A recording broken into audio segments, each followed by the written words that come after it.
Hello and welcome back to another blog. এই ভিডিওটা ছিল 21শে সেপ্টেম্বর, তখন 12টা বাজতে যায়। ওনার বার্থডে সেলিব্রেশনের প্রিপারেশন হচ্ছে, ওর বোনেরা মিলে করছে।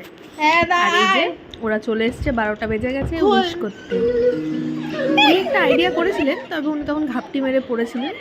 এই যে ওনারা এসে ওকে ঘুম থেকে তোলে, ঘুম না ওই আর কি শুয়েছিল, ওখান থেকে তুলে এবার ওকে ওপরে নিয়ে যাওয়া হবে, ভদ্র ছেলে বানিয়ে যাওয়া হবে পরিয়ে। আর এই যে 4 বোন, ওরাই সমস্তটা করেছিল, কারণ ওই দিন আবার কিছু একটা গ্রহণ টাইপের কিছু ছিল।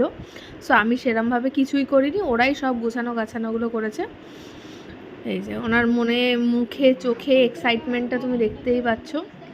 একটাই মোটু দাদা, একটাই হাবি, একটা কেক আমি আনিয়েছিলাম, একটা ওরা এনেছে তাই জন্য। আর এই যে মোটু বসেই পিছনের ডেকোরেশন খুলে দিয়েছে।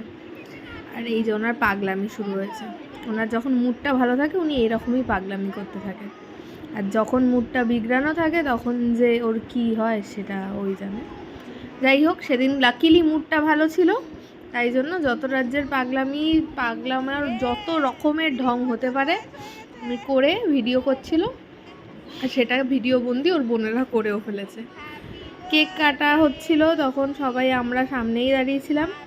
বলাই হয়েছিল যে তাড়াতাড়ি কেকটা কেটে নিয়ে শুয়ে পড়তে হবে, কারণ আমার তো কেক খাওয়াও যাবে না আর কিছুই আমি করতে পারবো না। তো আমি শুধু নীরব দর্শক হিসাবে দেখছিলাম যে কি হচ্ছে।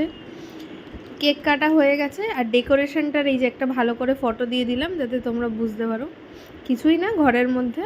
আর এই যে কেক কাটার পর ওনার পাগলামি, কেকটাকে মোটামুটি চাদরে, পায়ে, প্যান্টে সব জায়গায় লাগিয়েছে। আর ওর বোনরা বলছে তুই 2 দিন পর বাবা হবি, তুই তো নিজেই এখনও বাচ্চার থেকেও হদ্দগিরির কাজ করছিস। আর এই যে ওর মাথায় তখন কী ভূত চেপেছে, কী করতে চাইছিল অ্যাকচুয়ালি। সবটুনি কেক নিয়ে খাচ্ছে আর বলছে আমার বার্থডে, কিছু বললেই বলছে আমার বার্থডে, আমি খাবো। যাই হোক, ভিডিওটা আজকের মতন এখানেই শেষ করছি। সবাই জানিও তোমাদের কেমন লাগলো, আর বাকি পরের দিন কি হলো, 22শে সেপ্টেম্বর কি করলাম আর নতুন ভিডিও অবশ্যই আনবো, খুব তাড়াতাড়ি আসবে। ততক্ষণের জন্য এইটুখানি, সবাই ভালো থেকো, আজকের মতো বাই বাই।